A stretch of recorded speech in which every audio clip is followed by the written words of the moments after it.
turongeye turabasuhuje turabaye yambumuwe mwese mudukurikirana gatanu kuri kandi cane abantu bari hano hakujya abo tubona za Gisenyi. Turasuhuje kandi diaspora y'abakongomani muherereye hirya no hino mu mice itandukanye y'isi, dore kuko muba muri ahantu hatandukanye cyane.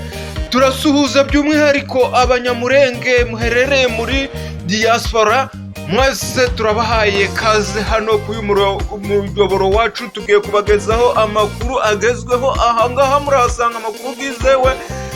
Turi ku rugamba hano aho M23 irimo irahangana n'ingabo za FARDC, ndakindi irimo iragwanira. M23 irimo iragwanira kwigenga kw'abakongomani bavuga ururimi rw'ikinyarwanda. Bakomeje gutotezwa kuva kera, muribuka kuko hari abenshi bamaze imyaka myinshi cyane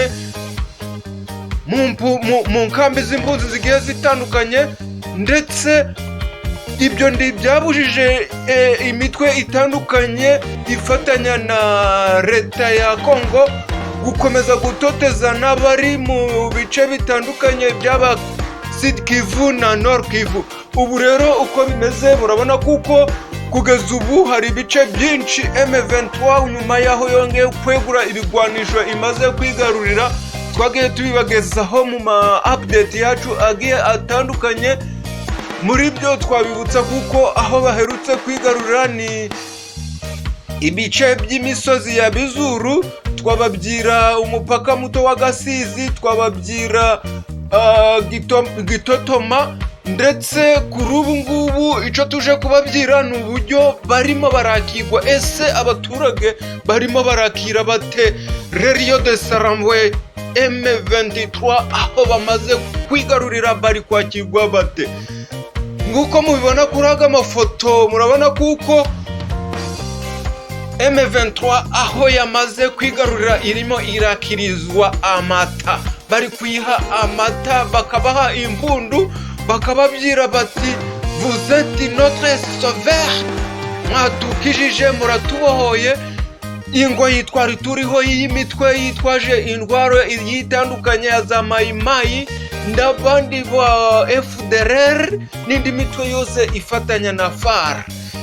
Abaturage rero murabona ni ibyishimo byinshi, barimo barasangira amata, barimo barasuhuzanya n'abasore ba M23 bishimye cyane.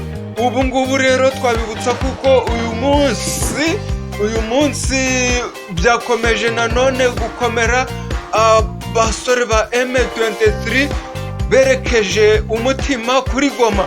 Ni ukuvuga kuko igihe cyose bashotogwa icyerekezo ni kuri Goma, kandi nguko mubimenyereye byakomeje kugenda biravugwa, dore kuko abasirikare benshi ba FARDC bakomeje gupfa umusubirizo, abadapfuye bagahunga bagasiga ibigwanisho byinshi, harimo n'ibigwanisho bikomeye cyane ari byo M23 irimo irifashisha ku rugamba iri kugwana. Ubu rero igihari nuko ndakabuza igishoboka nuko Goma umunsi wari wo wose, umunota wari wo wose bazayinjira nda migwano ikomeye ihabaye. Nubwo meya wa Goma Muyayi yakomeje kuvuga kuko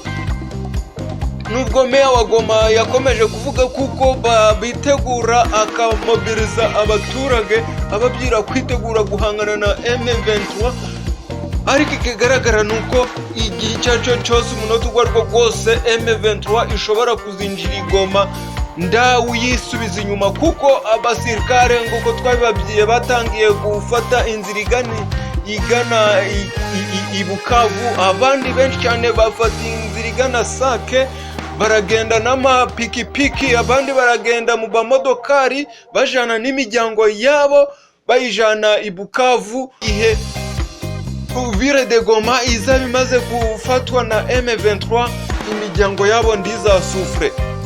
Reka rero tubashimire mwe mwese turi kumwe, mukomeze mukurikirane umuyoboro wacu. Turakomeza tubagezeho uko byifashe hano kuri Goma.